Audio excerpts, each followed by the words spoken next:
Hello everyone and welcome back to the farm. It's been another eventful day full of surprises and challenges. From a rapidly growing watermelon to unexpected pest issues and hands-on work with our kale.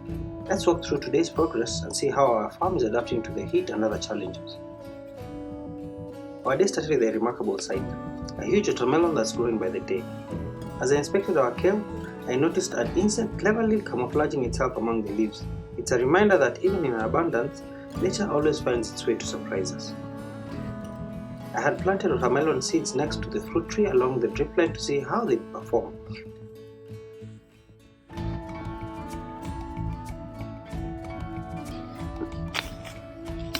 And the results have been astonishing. Despite the relentless sun, the fruit is growing fast and I'm hopeful it will turn sweet, though I'm still not sure if the plant can handle the heat.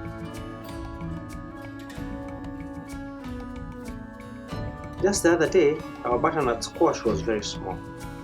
Now, almost overnight, it has grown big, though sadly another fruit didn't survive the change. It's a bittersweet reminder of how quickly things can change on the farm. That's how we must continually adapt to nature's rhythm. A major part of today's work has been pruning our kale. Pruning is essential for several reasons. First, it helps control pests and encourages the plant to focus its energy on growing strong, healthy top leaves. Here's how we do it.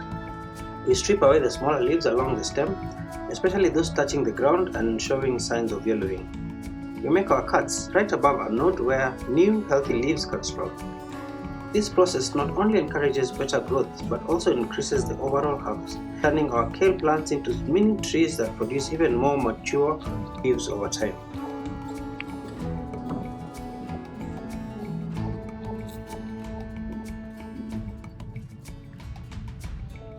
I've noticed that the more we prune, the bigger the next set of leaves becomes. In fact, the leaves that were reaching the ground had turned yellow were the first candidates for removal.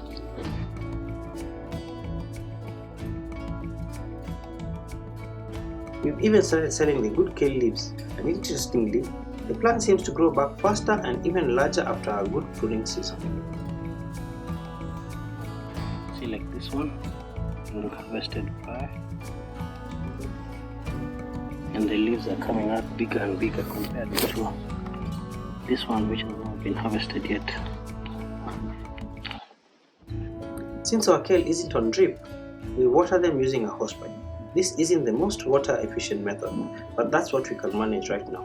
The cost of putting these greens on a drip system is too high at the moment, so every drop counts as we make sure they get enough moisture, especially during this heat.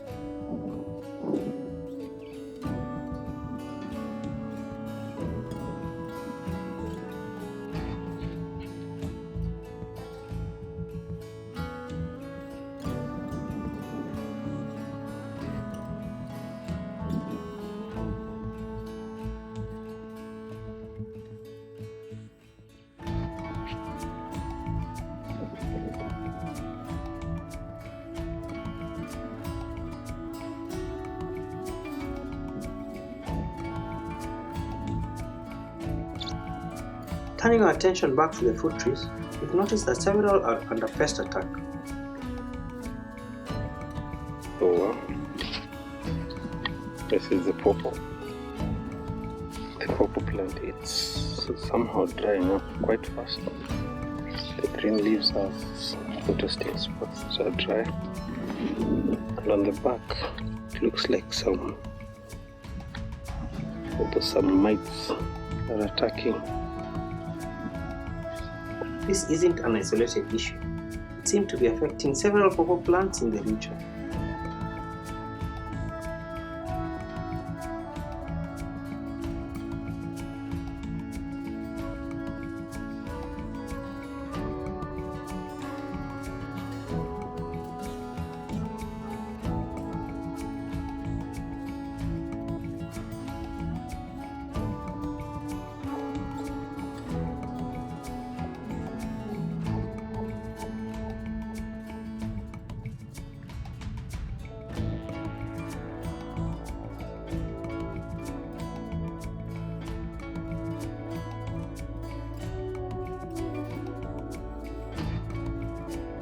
I'm not entirely sure if the same pests or disease impacting our watermelon and bean plants as well. One bean plant shows some blackish soot on leaves and stalk, and similar mark appears on a watermelon plant. It could be an effect of the scorching sun or a sign of pest activity. We are planning to spray these plants later this week to see if we can mitigate the damage.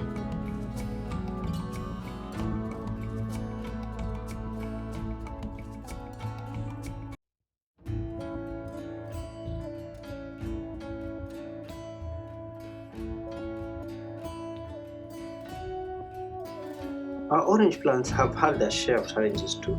Some of the lower leaves are yellowing and hardening, though the plants overall are growing well despite the heat.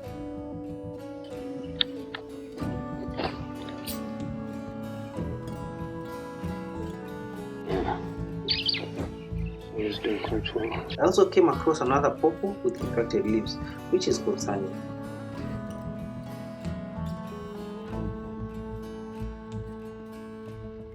There's always a mix of ups and downs on the farm, but we keep moving, pushing forward. On the brighter side, many of our other orange trees are looking healthy with fresh sprouts emerging nicely. Moving through the blocks, I noticed more butternut squash that seem to be under some worm attack, possibly because they are closer to the ground. They exhibit the same kind of discoloration we saw on the bean and watermelon plants, while the relentless sun adds its own pressure.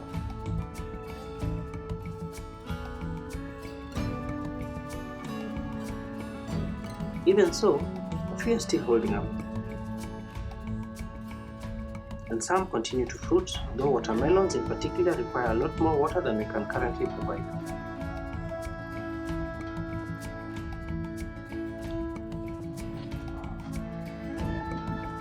The heat is a lot, and the number of plants will not be able to give a good return to pay back for the water costs, leave alone the labor and pesticide costs in this heat.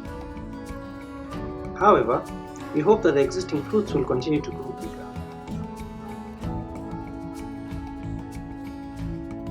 Those sparse on the rows, we are hopeful for the many watermelon fruits.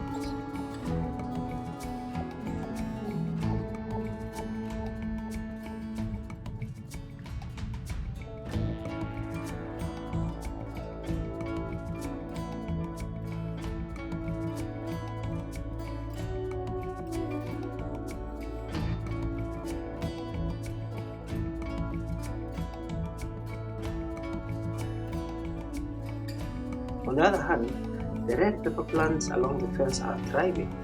Being mostly in the shade, they seem to escape the worst of the heat compared to those far away.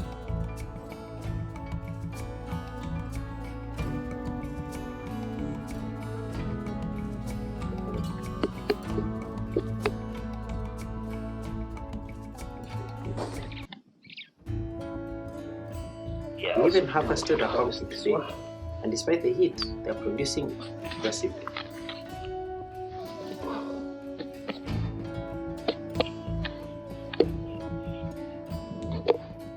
This is a good size of pumpkin.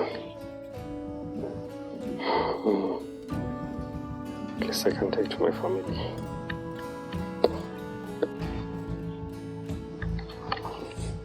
And hopefully the wife will be happy. To make some pumpkin ugali.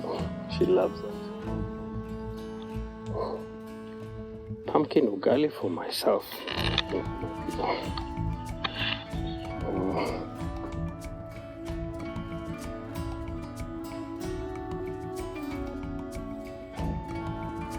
Another butternut with thriving leaves, but its fruit is dead.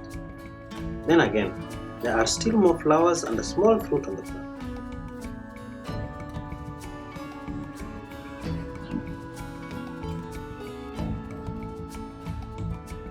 Despite this heat, the plants on the dripline poles are at least much better. Look at these kales in the heat. Despite having driplines and good water, I can say the heat has really done us. It has really affected the majority of the crop negatively. Some of the tomatoes which have dried up are still lying on the farm. We had ignored to till blocks 3 and 4. The weeds are having a field day in the heat.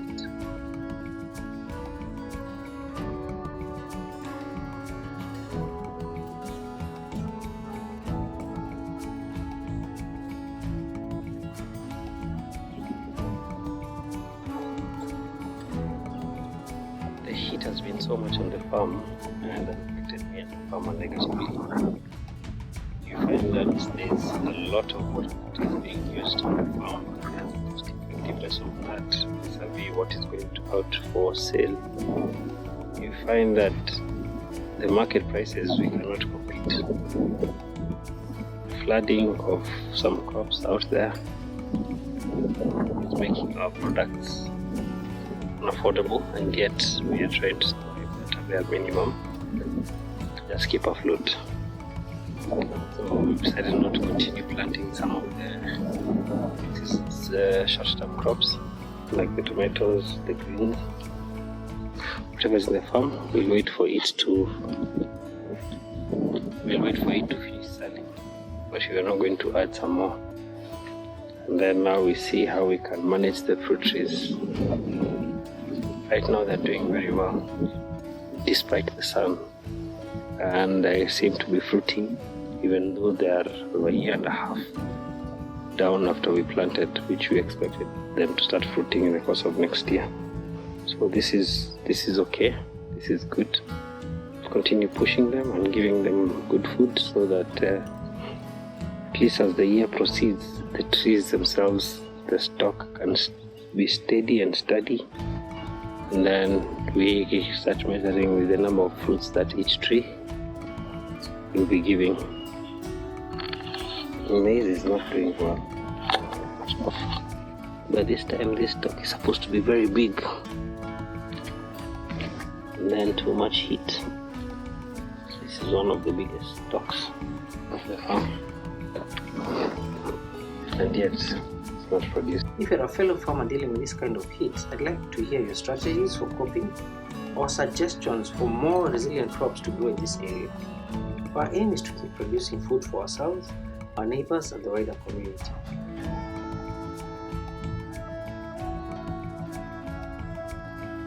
Despite the ongoing challenges and pests, our customers continue to rely on us for quality produce. I've received walk-ins from these regular buyers of our Kale, so I'm off to help them get what they need. Thank you for joining me on today's journey. Don't forget to like, share, and subscribe, because we are on this journey together, facing every challenge head-on. Till next time, keep growing, stay resilient, and happy farming.